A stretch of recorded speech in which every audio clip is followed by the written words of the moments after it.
I know. I think when we last went live, we were discussing the Cristiano Ronaldo interview with Piers Morgan and the situation with the Glazers at Manchester United.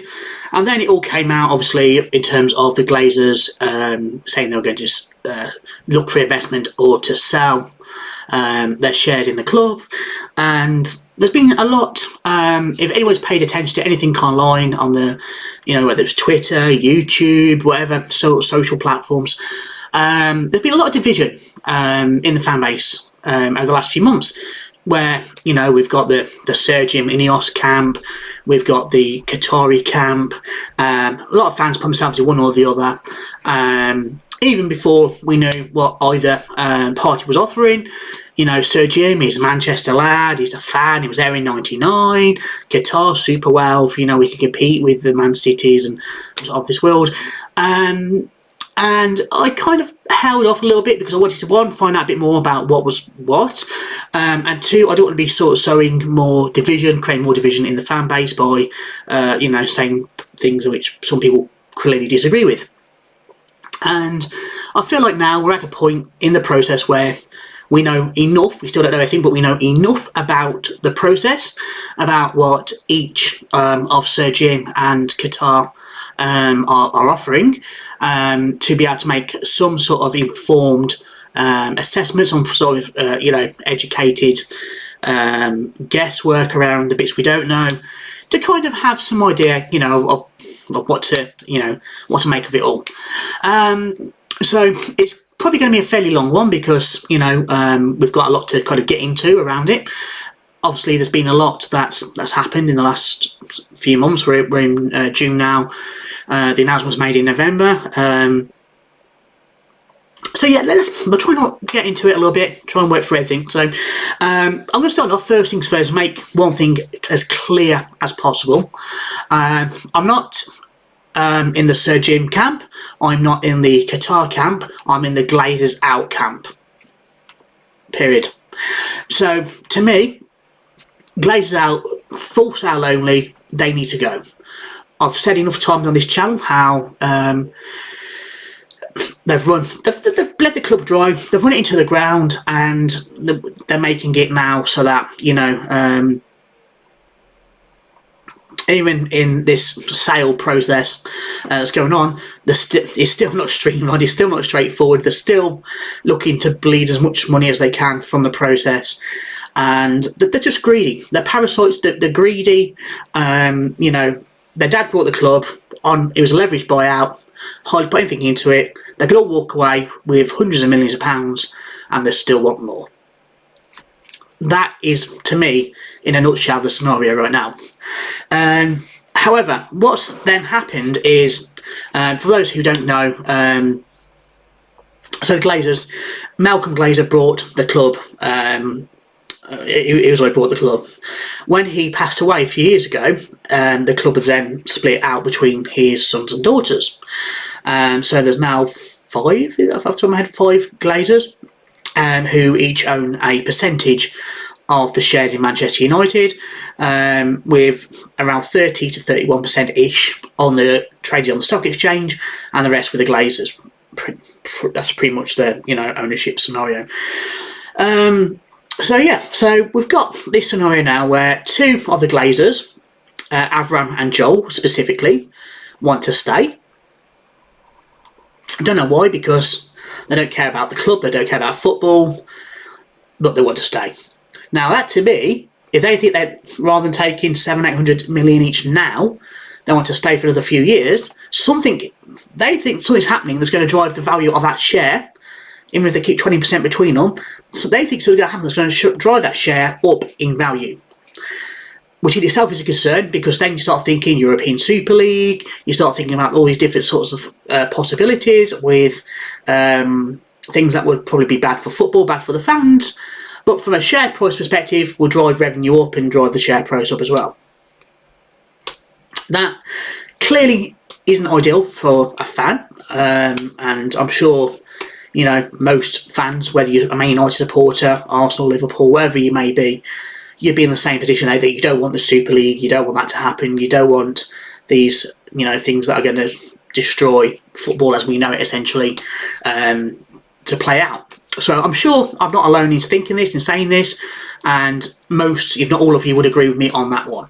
So I'm not going to go into that too deep, but it does make you wonder why some of them would want to stay. The other Glazers, they do want to go. They've kind of decided enough's enough. It's not worth the hassle anymore. All the protests, the abuse, the death threats. They've just said, we'll take the money, we'll run. We're happy just to get out, take the cash. Which, I think Malcolm Glazer, when he bought the club, might have put about 150 million in of his own money. The rest was leveraged debt on the club. His siblings have put the siblings, his sons and daughters have put nothing in. So something you've inherited, which costs you nothing, to get 800 million each. Why don't you just take the money and walk? So we now get to the two main bidders. There are still smaller bidders. There's some American investment funds offering to buy 20%, 30% of the club for however much. They are still there in the background, but I don't think seriously they're in with a shout for various reasons. So I'm going to focus on the two main players, the Sir Jim Ineos bid and the Qatar bid, because they're the two main players. That's what everyone's been reading about. That's what you've probably heard the most about. So that's what we'll discuss. Now, to my mind, so let's go back a little bit. So when everything was being announced about who the bidders were, and it was being announced that Sir Jim was struggling to raise the funds to purchase the whole club. Even though he insisted at the time he was going to buy the whole club, he was having to talk to finance hedge funds to raise the money to be able to try and do that. Well, straight away for me rings alarm bell. So the reason the Glazers are selling, one of the reasons they're selling at least, is that they've bled the club dry. They've got the cash cow, they've bled it dry, the well's gone dry. The stadium, because they've done nothing with it, they've not invested into it for 10, 15, well, over 15 years now. They've not invested into the stadium at all. It's going to be a £1.5 to £2 billion cost to sort the stadium out. The training ground needs probably another 500 million, half a billion worth of investment to bring it up to standard. The squad needs a lot of investment to bring us up to the standards where we could compete with the Man Cities, for league titles. The money's not there. The Glazers don't have the money, and if they do, they certainly don't put anything into the club. That they're all about taking out. So they need money. They haven't got the money. They either need someone else to come in and take over and say, well, yeah, I'll deal with it now, or give the Glazers some money, buy a percentage, let the Glazers still be there, but here's a couple of billion, whatever, to do what he's doing. So if we go with the Sir Jim route, at first it was always going to buy the whole club. I didn't see it, and I said this to my friends and family at the time, I didn't see that happening. He's then gone into, well, I can't afford to buy the whole club. Yeah, we know. So I'm going to offer to buy the Glazers who want to sell. I'll buy their shares. Jim and Adam who want to stay can stay.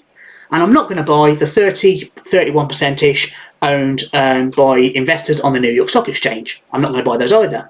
I'm just going to buy the sort of 50-ish percent. That will give me a majority, 51% sort of, that will give me a majority stake in the club. But I'll let the couple of Glazers will stay. I'm not going to buy the New York Stock Exchange shares. And that will be that. Now, the problem with this is, if you have to borrow a couple of billion or so to buy half the club, one, you're keeping the Glazers, and they need to go. I don't care. At this point, I don't care who the new owner is, whether it's, oil, state, whatever. If the Glazers go, we'll take that for now, and then work on anything else afterwards. The Glazers have to go. I cannot stress that enough. Glazers out, 100% full sale only. I cannot stress that enough. So, one issue there is keeping the Glazers. Second issue is borrowing money to buy half the club. Now, if you're borrowing money to buy half the club because you can't afford to buy the full club, and you can't afford to buy the half without borrowing a couple of billion anyway, where's the 2 billion coming from for the stadium? Where's the £500 million coming from for the training ground? Where's another £500 million coming from for the playing squad? And then you got people going, oh, but it's okay because his plan is he'll buy the others out in 2-3 years' time. Where's that money coming from? If you borrow money now, and you have to borrow money, I assume, for the stadium and for the training ground because you haven't got the money to buy the club in the first place, where are you going to find more money from to buy the Glazers out and the New York Stock Exchange shares? Where's that coming from? You're starting on a back foot. You can't... If someone knows more than me on this, please drop me a message, put something in the chat, leave a comment, whatever. Let me know, because I do not understand how you can borrow the money to buy half because you don't have the cash, to then still need to find another 2 to 3 billion, say, for investment to bring everything up to standards. And then you're going to need to find another probably £500 million to £1 billion to buy out the remainder of the Glazer shares in a 2 or 3 years' time. But what you're going to do? Just keep borrowing money. You just keep borrowing more and more and more. And it's all well and good saying, oh, well, the club won't bear the debt, Ineos will. Effectively, to my understanding, that makes Ineos a shareholder in Manchester United. Now, Ineos as a shareholder, even if you call it a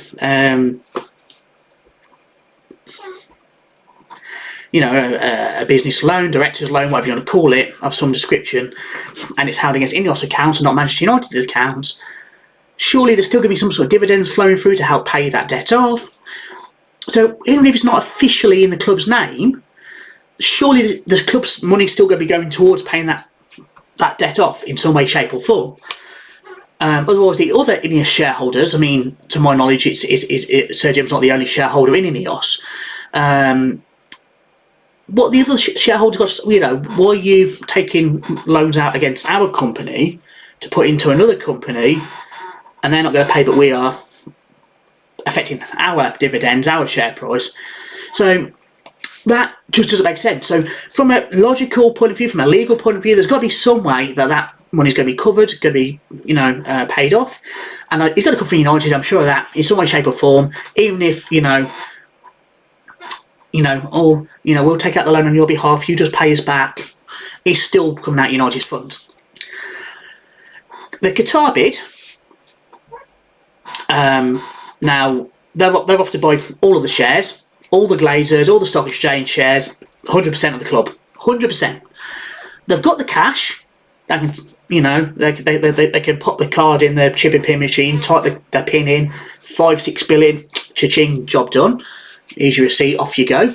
They can do that. They can do it right now. They've got the money.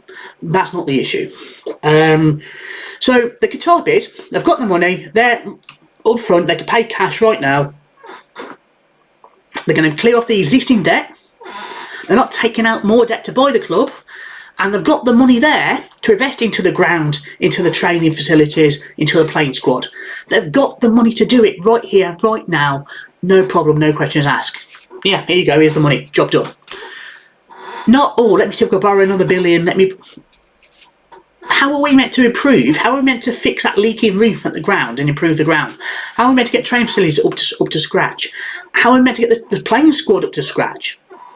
We've got a manager in Erik ten Hag who, for the first time in years, is someone I actually believe is the man who can take this club forward if given proper backing. January transfer window, he wanted to sign Gakpo. Cody Gakpo's gone to Liverpool. He wanted Gakpo last summer. Couldn't get him. So I was told. Wanted him in January. His agents come out and said he was at United training ground before he spoke to Liverpool. Here's what the club wants. Here's what the player wants. United look, 35 mil transfer fee. Oh, we can't afford it. We can't afford it. We overspent in the summer by around 30 mil on Anthony. I like Anthony. I'm a fan of his. But we've overspent by 35 mil on Anthony. If you look at the price we paid for him, because we left it so late, we messed about and dilly-dallied about, didn't get transfers done early, we've overpaid. Ike's had us over a barrel. We already sold half their squad. We overpaid. Martinez, probably overpaid by about 5 to 10 mil. Malacia, yeah, 15 mil, probably about right for, Ericsson, free transfer. Varane, again, quality player, huge fan of his. Not Varane, Casemiro, sorry, even. Probably overpaid by about 10, 15 mil again. Put those bits of money together, You've got your Gakpo fee sorted, and probably his wages. So whose fault is that? Is that the manager's fault, or is it the director of football and your chief executive's fault for overspending, being poor negotiators? And it isn't just a one-off. You can't say, oh, since Ten Hag came in. We've been doing this for years. Since David Gill stepped down at the same time as Sir Alex retired, we're a circus. We're a joke. Clubs see Manchester United come in, and they rub their hands together. Go, oh, how much can we get off on this time? It's just something that happens. We're a laughingstock of football transfers. Other clubs see us come in, rub their hands together. They know they're going to take us for a ride every single time. Anthony was on something like 10, 20 grand a week at Ajax. We've gone on around 200,000 a week now at United. It's basically 10 times your wages. For those who can't recall, Anthony was he was on strike. We were the only club in for him. He was on strike at Ajax, trying to demand a forced move to Man United. And for some reason, we felt it necessary to try and persuade him to come by offering 200 grand a week. Which, I mean, sorry, can we not give him 60, 70 grand a week? See how he does after the first 2 or 3 years. And if he does well, he's still a young lad, renew his contract, give him a pay rise and go from there. Harry Maguire at Leicester must have been about 50 grand a week tops, I'd say. And we give him 200 grand a week on a 6-year deal. And that's why then we get stuck with these players, because we can't shift them on because we pay too much and they're on too much wages. Now, again, to me, that comes from the Glazers. They've appointed the director of football, the chief executive. They set the budgets. They have the ultimate sign-off and everything that we spend. So it all goes back to them, which is why, for me, it's full sale only, Glazers out, and the only bid that's offering that is Qatar. There is no other option. There is no other option. People say sports washing, human rights. Yeah, fair point. But are you telling me that Abu Dhabi don't have those issues? Are you telling me Saudi don't have those issues? Because we're not the first club to go this way. Man City went that way over 10 years ago now. There wasn't all this big fuss there, was there? There was a few people keep making a little bit of a fuss with Newcastle and Saudi. But now, because it's Manchester United, and we're the biggest club in the country, if not in the world, all of a sudden, everyone's up in arms. It can't be allowed to happen. Make it make sense. Make it make sense.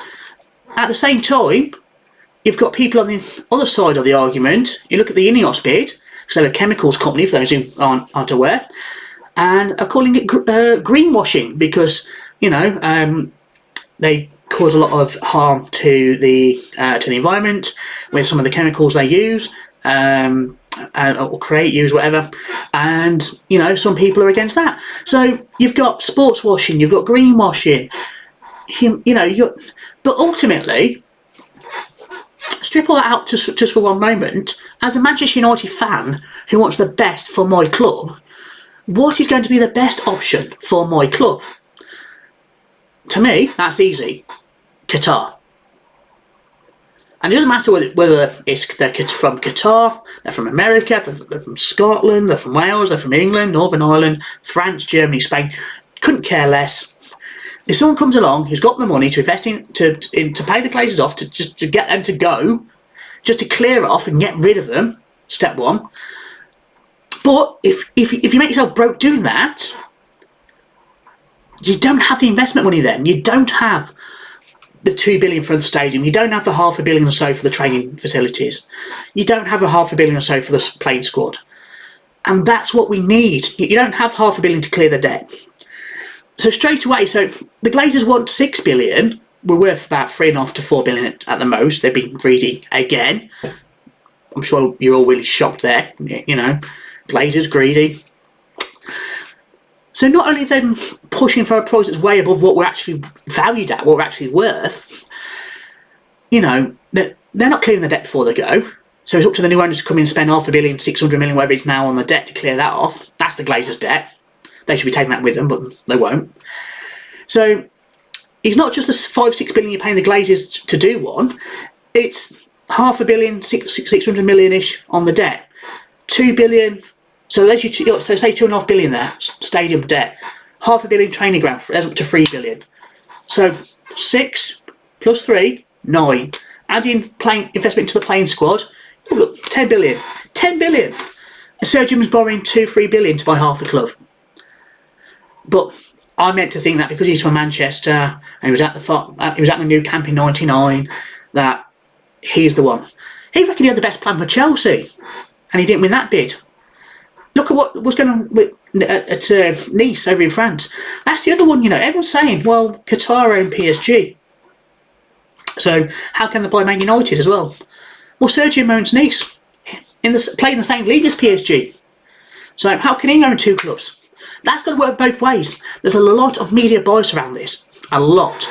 And I'm at the point now where I don't care if this causes upset or division, because I'm seeing comments on social media, even in the last few days, all United fans want Sir Jim. We don't. We do not. I've seen polls on the United Stand, which I'm a fan of, the United Fan Channel, and it's 80% Qatar. It's...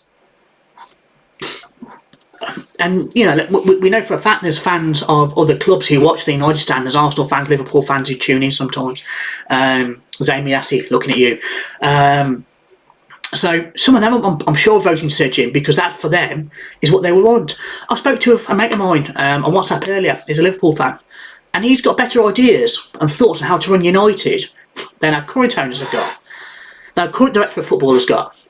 And that's scary. A fan of our rivals... have fierce, bitter rivals for decades, could come in and be a better director of football than the guys actually in the job at the club right now. That is a scary, scary place to be. So, yeah, we're in a place now where, if you'd asked me maybe before all the details came out about Sergio having to borrow the money, this, that and the other, I probably was leaning that way. But now that we know what's what, we know there's only one option, just the one, for full sale only, for Glazers out. It's got to be that one. And if that option was Apple, Amazon, doesn't matter, I'll take it. If there was competition where there was 2 or 3 bids that were, for a full sale for Glazers out, I'd have a look and weigh up the pros and cons, and probably would go with something that wasn't Qatar if there's a better option. But for the sake of the club, for the sake of the football club, I don't see a better option. The only thing that's going to stop him now is Glazers' greed, specifically Avram and Joel, the two who want to stay. And if they stay, we've got, let's face it, they ain't going to stay just to be gone in 12 months or time, are they? They're going to be hanging around for a few years. So Sir Jim ain't going to be selling in a year or two. We've probably got 10 years of more Glazers, of an owner who's broke himself to buy the club, can't invest in the infrastructure. Another 10 years. Where are we going to be in 10 years' time? Every 10 Hag will be here, that's for sure. He'll go to Barcelona or Bayern Munich, where he'll get the back in and do what he wants. The ground's going to be even worse. The training facility's going to be even further behind. People say, clubs like Man United are too big to get relegated. Well, people said about Leeds, look what happened there. Said it about Newcastle, look what happened there years ago. It could happen.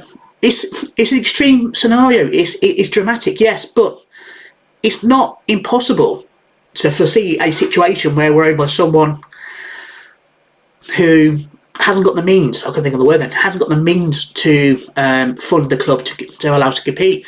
I don't know. It's still a scenario that obviously is still ongoing. We've seen the last few days the share price has been going up.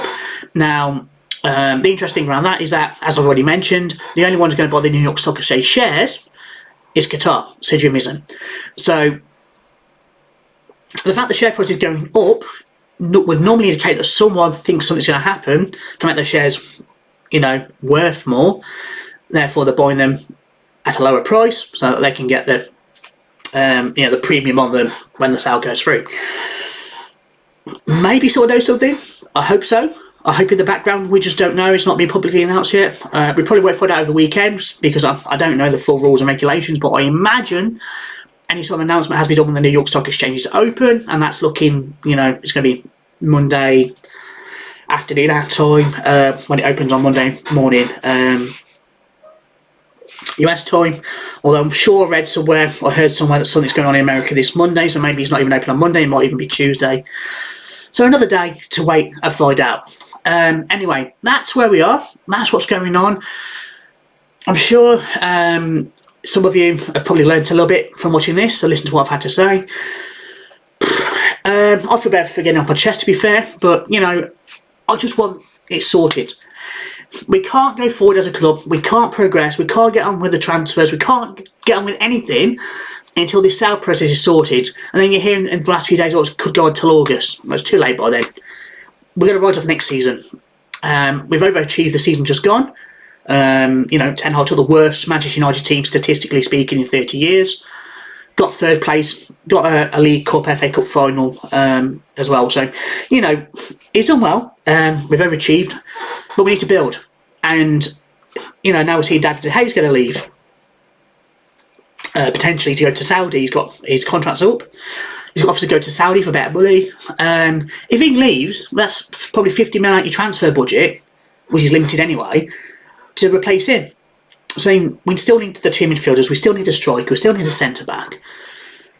So, you know, and again, some United fans are cheering because De Gea is going to go.